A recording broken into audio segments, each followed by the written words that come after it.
Students नमस्कार, कैसे हैं आप लोग सभी। आई थिंक आप सभी अच्छे होंगे और ऐसी मैं कामना करता हूं कि आप लोग अपने जीवन में बहुत तरक्की करें, आपको बहुत जो आपने चाहा वो आपको मिले, आपके पेरेंट्स हमेशा खुश रहें, आप हमेशा खुश रहें और अमित कॉमर्समेंट को ऐसी सपोर्ट करते रहिए, आपका प्यार मिलता रहे हमें हमेशा। और ज़्यादा से ज़्यादा वीडियो अमित कॉमर्समेंट की आगे अपने फ्रेंड्स तक पहुँचाएँ, जिससे कि हमारी वीडियो ज़्यादा से ज़्यादा शेयर हो। और मुझे उम्मीद है कि मैं जो भी आपको पढ़ा रहा हूँ आई थिंक आपको समझ में आ रहा होगा। वीडियो पूरी आप बराबर देखते रहें, है ना। तो आज हम बहुत अच्छा टॉपिक पढ़ेंगे लास्ट, और इससे पहले की वीडियो में मैंने आपको जो टॉपिक पढ़ाया था आई थिंक आपको समझ में आया होगा। और ये इस फर्स्ट लेसन की 5वीं वीडियो लास्ट वीडियो है, थोड़ा वीडियो लंबी लंबी बनी है तो बेटा एंड तक देखना, बोर मत होना। आज का टॉपिक है qualitative characteristics of accounting information, last video है, ठीक है। तो हम चलते हैं फटाफट अपने इंटरेस्टेड टॉपिक की ओर। देखिए इसमें लिखा हुआ है यूजफुल टू यूजर्स, इसमें 4 चीजों पर ध्यान रखना है। पहला है रिलायबिलिटी, दूसरा है रिलीवेंस, तीसरा है अंडरस्टैंडेबिलिटी और चौथा है कंपेटेबिलिटी। तो देखिए चारों का मतलब एक एक करके समझेंगे। पहला आ रहा है रिलायबिलिटी, यानी कि इसमें रिलायबिलिटी का मतलब था रिलायबल होना, किसी चीज के प्रति जिम्मेदारी। रिलायबल होना, फ्री फ्रॉम बायस, यानी कि वेरिफिकेशन हो सकता हो, जिस चीज का जो बोला वो सही होना चाहिए, सत्य पे होना चाहिए, और उसमें कोई भी मतलब ये नहीं हो कि आप बोल कुछ हो रहे हो कुछ हो रहा है, तो वो उसके अंदर कोई भी मैटेरियल एरर नहीं आनी चाहिए। पहले चीज नो मैटेरियल एरर। बायस का मतलब उस यहाँ पे है एक तो वेरीफेबल होना चाहिए, डिस्प्यूट ऑफ फ्रॉड नहीं होना चाहिए।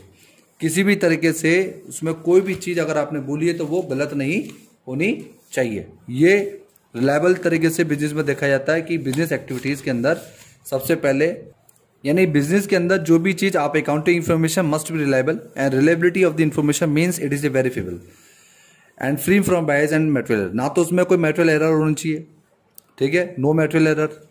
फ्री फ्रॉम बायस का मतलब होना चाहिए कोई भी डिस्प्यूट मैटर नहीं होना चाहिए, और जो भी आप इन्फॉर्मेशन दे रहे हैं वो बिल्कुल ट्रू होनी चाहिए, फॉल्स नहीं होनी चाहिए, यानी कि कोई भी चीज इसमें गलत नहीं होनी चाहिए, ठीक है। आई थिंक आपको समझ में आ गया होगा कि जो भी हम मटेरियल बता रहे हैं वो मटेरियल हमारा एरर वाला नहीं होना चाहिए, क्लियर मटेरियल होना चाहिए, ठीक है। वो डिस्प्यूट मैटर नहीं होना चाहिए, बिल्कुल फ्री फ्रॉम बायस होना चाहिए, कोई भी उस पर पहले से कोई भी एरर नहीं आ रही हो, ये ध्यान रखना है हमें। जो भी हम बता रहे हैं वो फैक्ट होना चाहिए, फिगर्स के साथ होना चाहिए। रिलेवेंस, रिलेवेंस में हम लोग कह सकते हैं meet the need of the users in decisions making, period of time में एक्सप्लेन करना चाहिए इंक्लूडिंग मटेरियल, यानी कि accounting information must be relevant होना चाहिए यूजर्स के द्वारा। यूजर्स जो होते हैं इंटरनल यूजर्स और एक्सटर्नल यूजर्स, जो भी इंफॉर्मेशन इंटरनल यूजर्स और एक्सटर्नल यूजर्स को दी जा रही है वो उनकी नीड के अकॉर्डिंग होना चाहिए यूजर्स के। और इसमें इंक्लूडिंग करेंगे हम लोग पीरियड ऑफ टाइम, पूरे साल भर में जो भी आपने एक्सप्लेन किया मटेरियल को लेकर के वो रिलेवेंट होना चाहिए, बिल्कुल सही होना चाहिए। जो भी यूजर्स को सूचना दी जा रही है मटेरियल से रिलेटेड वो बिल्कुल सही पाई जानी चाहिए। थर्ड है अंडरस्टैंडेबिलिटी, इसके अंदर information about must be presented in a manner that users are able to understand it, यानी कि बहुत सरल रूप में जो भी चीज़ आप बताना चाह रहे हो, है ना, जो भी चीज़ आप कहना चाह रहे हो, जो एक्सप्लेन करना चाह रहे हो वो बिल्कुल फाइनेंशियल स्टेटमेंट के अंदर बिल्कुल क्लियर होना चाहिए, बिल्कुल सरल होना चाहिए, जिससे सामने वाले को आपकी बात बिल्कुल समझ में आ जाए। फाइनेंशियल स्टेटमेंट जो आप बना रहे हो उसमें ट्रेडिंग पीनल बैलेंस शीट जो बनाया बिल्कुल क्लियर होना चाहिए, फैक्ट्स और फिगर सही होने चाहिए, जिससे कि सामने वालों को बहुत ईजिली तरीके से एक्सप्लेन हो जाए कि आपने जो चीज़ बताई है वो बिल्कुल सही है, और जो चीज़ फिगर दिखाए जा रहे हैं बिल्कुल इजीली तरीके से दिखाए जा रहे हैं, कोई भी चीज़ उसमें गलत नहीं है, कोई भी चीज़ उसमें अनएक्सप्लेन करने वाली नहीं है, बिल्कुल आराम से समझ में आना चाहिए। तो ये चीज़ क्लियर हो गई होगी आपको आई थिंक। नेक्स्ट है लास्ट एंड फाइनल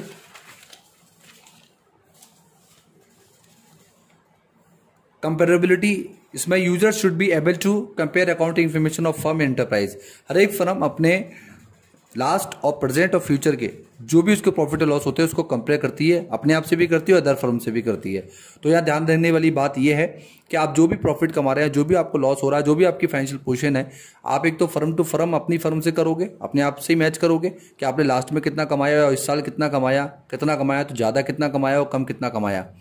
और आपको अदर फर्म से भी कंपेयर करना होता है, जिसमें आपको मालूम पड़ता है कि आप दूसरी फर्म से कितना आगे हैं या कितने पीछे हैं, वो फर्म ज़्यादा कमा रही है या आप ज़्यादा कमा रहे हैं। तो यहाँ पे इंट्रा फर्म कंपेरिजन और इंटर फर्म कंपेरिजन आता है। इंट्रा फर्म कंपेरिजन का मतलब हो गया विद इन फर्म, और इंटर फर्म का कंपेरिजन मतलब हो गया अदर फर्म।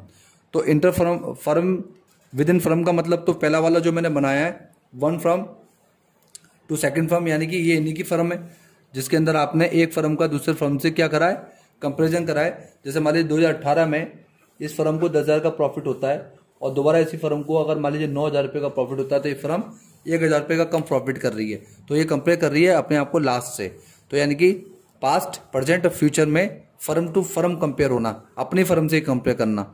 और दूसरे वाले में जो इंटर फर्म कंपेरिजन लिखा है उसमें अगर आप अपनी फर्म चला रहे हैं तो आप दूसरी फर्म से कंपेयर कर रहे हैं। जैसे मान लीजिए मैं रिलायंस का मालिक हूं तो मैं एयरटेल या एयरसेल या आइडिया से कंपेयर कर रहा हूं कि उनको कितना प्रॉफिट हो रहा है, कितना नहीं हो रहा है।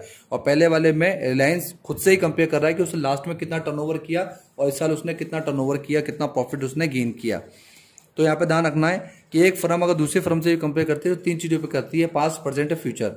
ठीक है, तो यहाँ पे ध्यान देने वाली बात है। आई थिंक आपको समझ में आ गया होगा इसका मतलब। मटेरियलिटी का मतलब होता है separate all the transaction related to the material, disclose all the material transaction, users influence हो जाएगा, इसलिए मटेरियल डिस्क्लोज करना जरूरी है। देखिए यहाँ पे मटेरियलिटी का मतलब आता है कि जो भी ट्रांजेक्शन आपने पूरे साल भर में किए उसको डिस्क्लोज करना बहुत जरूरी है, उसको बताना बहुत जरूरी है। अगर आप ऐसा नहीं करेंगे तो जो सामने वाला व्यक्ति है वो उस चीज को लेकर के थोड़ा सा मतभेद कर सकता है, थोड़ा सा कंफ्यूज हो सकता है, इन्फ्लुएंस हो सकता है, उसके मन में थोड़ा सा संदेह आ सकता है। तो इसलिए जो भी चीज है आप मटेरियलिटी को भी लेकर के क्लियर करें कि पूरे साल भर में आपने कितना माल बेचा और कितना माल आपका बचा है। तो इस प्रकार से ही चैप्टर का लास्ट टॉपिक कंप्लीट हुआ। आई थिंक जो भी मैंने आपको पढ़ाया है आपको समझ में आया होगा और एक नए चैप्टर के साथ हम बहुत जल्दी मिलेंगे। हमारा सेकंड चैप्टर अकाउंटिंग इन्फॉर्मेशन की जो टर्म्स हैं, अकाउंटिंग टर्म्स हैं, उनको हम पढ़ेंगे। और ये 2-3 चैप्टर जो शुरुआत किए हैं बहुत ही जरूरी है, आपको क्लियर करना बहुत ही जरूरी है, आपका समझना। जो बच्चे शुरू के 3-4 चैप्टर समझ गए वो बाद के चैप्टर प्रैक्टिकल बहुत इजीली गोइंग कर सकते हैं। तो अमित कॉमर्स पॉइंट की वीडियो आप बराबर हर चैप्टर की देखते रहे। हम कोशिश कर रहे हैं ज़्यादा से ज़्यादा अच्छी वीडियो बनाने की और कंटेंट के साथ पूरे। तो थैंक यू वेरी मच।